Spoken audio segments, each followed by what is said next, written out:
Ultras diambil dari bahasa Latin yang mengandung artian, di luar kebiasaan. Kalangan Ultras tidak pernah berhenti menyanyi mendengungkan yel-yel lagu kebangsaan tim mereka selama pertandingan berlangsung. Mereka juga rela berdiri sepanjang pertandingan berlangsung karena negara-negara yang terkenal dengan Ultrasnya seperti Argentina dan Italia, menyediakan tribun berdiri di dalam salah satu sudut stadion mereka.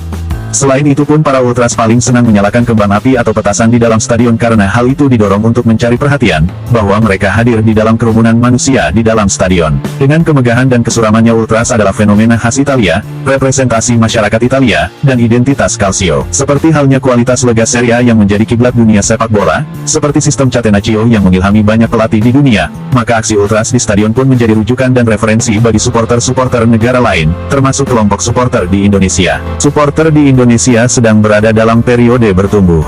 Dalam 5 tahun terakhir ini, muncul kelompok-kelompok supporter terorganisir. Suatu fenomena yang berdampak amat positif bagi perkembangan sepak bola nasional.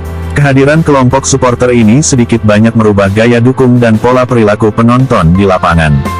Secara keseluruhan, berdampak pada industri sepak bola nasional yang lebih semarak dan berwarna.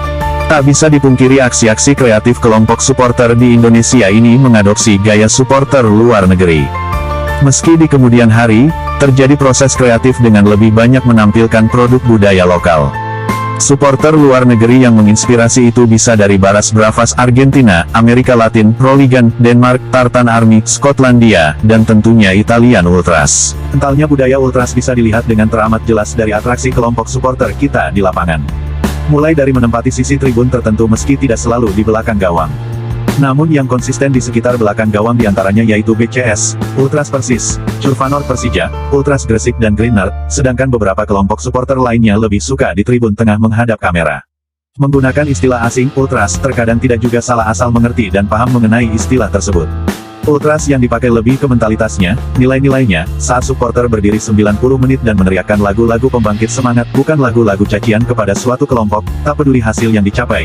Itu juga merupakan bagian dari nilai-nilai Ultras. Saat Anda melakukan koreografi memukau, itu bagian dari nilai Ultras. Ataupun saat kami bertempur dengan supporter, itu juga bagian dari nilai-nilai Ultras. Yang jelas Ultras tidak akan menyerang jika tidak diserang terlebih dahulu, tidak akan menolong jika tidak diperlukan.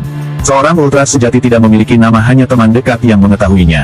Seorang Ultras sejati tidak dikenal oleh orang lain, kepalanya selalu tertutup oleh hood, hidung dan mulutnya selalu ditutup oleh syal. Seorang Ultras sejati tidak mengikuti mode dan hal teranyar lainnya. Saat seorang Ultra berjalan di keramaian, kendati tanpa logo supporter, dia akan mudah dikenal orang lain. Seorang Ultras sejati hanya menyerang jika diserang dan akan menolong jika diperlukan. Dan berikut ini saya akan menampilkan 5 Ultras Indonesia yang konsisten eksis di sosial media beberapa minggu terakhir.